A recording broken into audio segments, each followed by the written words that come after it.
ಇವರು ವಯಸ್ಸಿನ ಹಂಗು ಮೀರಿ ಸಾಧಿಸಿದವರು. ದೇಹವನ್ನು ದಂಡಿಸಿ ರಾಷ್ಟ್ರೀಯ ಮತ್ತು ಅಂತಾರಾಷ್ಟ್ರೀಯ ಮಟ್ಟದಲ್ಲಿ ಸ್ಪರ್ಧಿಸಿ ಪ್ರಶಸ್ತಿ ಗಳಿಸಿದವರು. ಅವರೇ ನಮ್ಮ ಸ್ವರಿತ್. ಅವರ ಸಾಧನೆ ಕುರಿತು ತಿಳಿಯೋಣ ಬನ್ನಿ. ಯೋಗ ಮಾಡೋಕ್ಕೆ ಪ್ರಾರಂಭದಲ್ಲಿ ನೀವು ಯಾವ ರೀತಿ ತಯಾರಾಗ್ತೀರಾ ಮತ್ತು ಎಷ್ಟು ಅದಕ್ಕೆ ಅಂತ ಎಷ್ಟು ಅವಧಿನ ಮೀಸಲಿಡ್ತೀರಾ ನೀವು?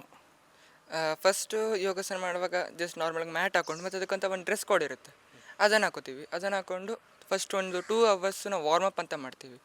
ಆ 2 ಅವರ್ಸ್ ವಾರ್ಮಪ್ ಆದಮೇಲೆ ಇನ್ನು 1 ಅವರ್ ನಾವು ಯೋಗಾಸನಕ್ಕಂತ ಒಂದು ಟೈಮ್ ಕೊಡ್ತೀವಿ. ಅದರಲ್ಲಿ ಅಡ್ವಾನ್ಸ್ ಆಸನಸು, ಬೇಸಿಕ್ ಆಸನಸು, ಸೂರ್ಯ ನಮಸ್ಕಾರ ಇಂಥದ್ದೆಲ್ಲ ಮಾಡ್ತೀವಿ. ಎಸ್ಪೆಷಲಿ ಸೂರ್ಯ ನಮಸ್ಕಾರದಲ್ಲಿ ನಾವು ತುಂಬಾ ಕಾನ್ಸಂಟ್ರೇಟ್ ಮಾಡ್ತೀವಿ.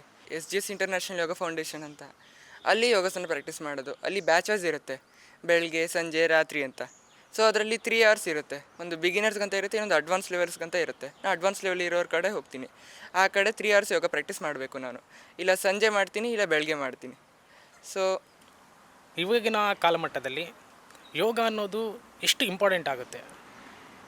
ಯೋಗಾಸನ ಅನ್ನೋದು ಯಾವಾಗ ಇಂಪಾರ್ಟೆಂಟ್ ಆ ಥರ ಇಲ್ಲ. ಯೋಗಾಸನ ಅನ್ನೋದು ಒಂದು ಬೇಸ್. ಎಲ್ಲ ಮನುಷ್ಯಗೂ ಕೂಡ ಯೋಗಾಸನ ಅಂದರೆ ಒಂದು ಚಿಕ್ಕ ಬೇಸ್ ಅಷ್ಟೇ. ಎಲ್ಲರೂ ಅದು ಗೊತ್ತಿರುತ್ತೆ ಅಂಥದ್ದು ಅದು ಯೋಗಾಸನ ಅಂದರೆ. ಸೊ ಉಸಿರಾಡೋದು ಕೂಡ ಒಂದು ಯೋಗಾಸನ ಅಂತ ನಾನು ಹೇಳೋಕ್ಕೆ ಇಷ್ಟಪಡ್ತೀನಿ.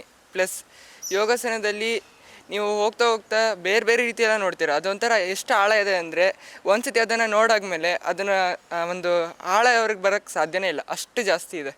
ಅಷ್ಟು ಕಲಿಯೋಕ್ಕೆ ಸಾಧ್ಯ ಇಲ್ಲ ಇವಾಗಿನ ಮನುಷ್ಯರಲ್ಲಿ. ಬಟ್ ಒಂದು ಮಟ್ಟ ಕಲಿಬೋದು. ಆದರೆ ಅದು ಈ ಜನ್ರೇಷನ್ ಇರುತ್ತೆ, ಈ ಜನ್ರೇಷನ್ ಇರೋಲ್ಲ, ಹಂಗೆ ಹೇಳೋಕ್ಕಾಗಲ್ಲ.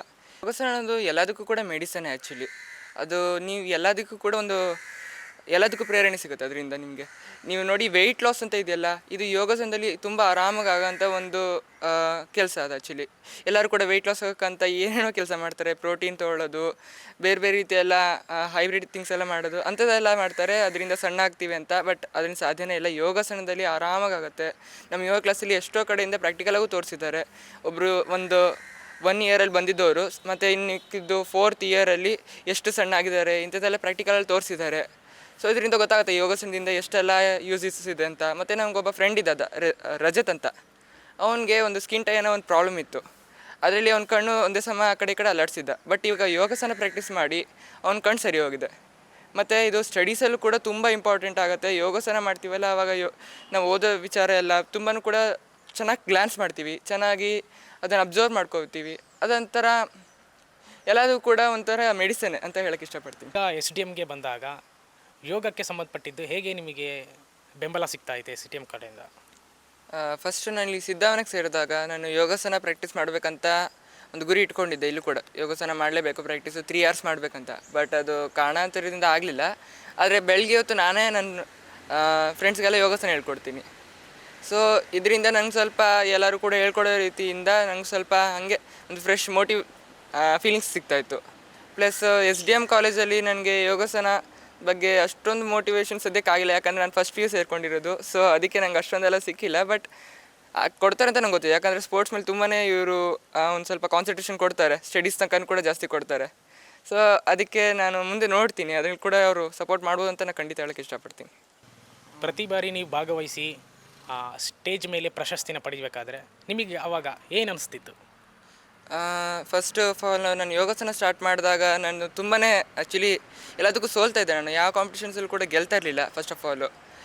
ಚೆನ್ನಾಗಿ ಆಮೇಲೆ ಪ್ರಾಕ್ಟೀಸ್ ಮಾಡಬೇಕಂತ ಗೊತ್ತಾಯಿತು. ನಾನು ಸ್ವಲ್ಪ ಕಾಂಪಿಟೇಟರ್ಸ್ನ ನೋಡ್ತಿದ್ದೆ, ಯಾರು ಫಸ್ಟ್ ಪ್ಲೇಸ್ ಹೋಗ್ತಾರೋ, ಯಾರು ಸೆಕೆಂಡ್ ಪ್ಲೇಸ್ ಹೋಗ್ತಾರಲ್ಲ ಅಂಥವ್ರನ್ನ ನೋಡ್ತಾಯಿದ್ದೆ.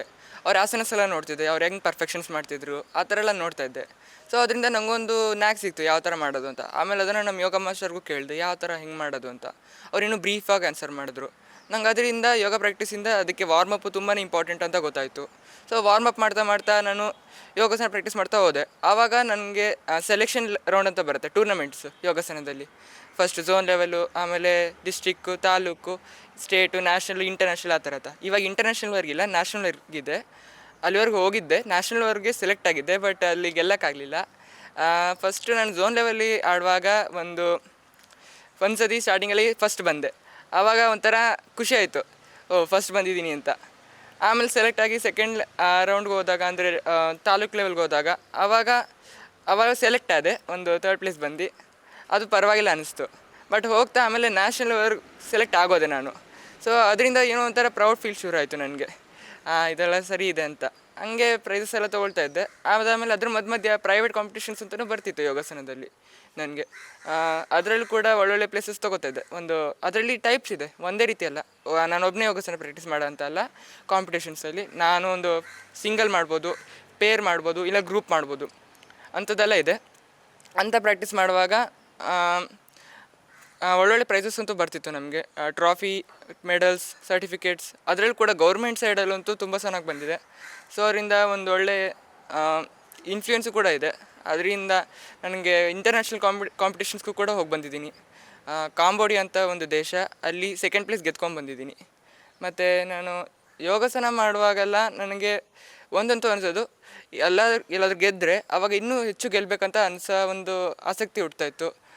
ಎಲ್ಲರೂ ಒಂದು ಪೀಕ್ ಲೆವೆಲ್ಗೆ ಹೋಗೋಣ ಅಂತ ಅನಿಸ್ತಿತ್ತು. ಯೋಗಾಸನದಲ್ಲಿ ಒಂದು ಒಳ್ಳೆ ಇನ್ಸ್ಟಿಟ್ಯೂಷನ್ ನಾನೇ ತೆಗಿಬೇಕು, ಇಂಥದ್ದೆಲ್ಲ ಒಂದು ಗುರಿ ಇದೆ. ಸಾಧಿಸಲು ಮನಸ್ಸು ಮಾಡಿದರೆ ಸಾಕು, ವಯಸ್ಸನ್ನೋದು ಮುಖ್ಯವಾಗುವುದಿಲ್ಲ. ಮನೋಬಲ, ಛಲವೇ ಯಶಸ್ಸಿನ ಕುಟ್ಟು. ಕ್ಯಾಮ್ರಾ ಪರ್ಸನ್ ಪವನ್ ಕುಮಾರ್ ಜೊತೆ ದಿನೇಶ್ BS, ನಮ್ಮೂರ ವಾರ್ತೆ ಪತ್ರಿಕೋದ್ಯಮ ವಿಭಾಗ, SDMC ಉಜಿರೆ.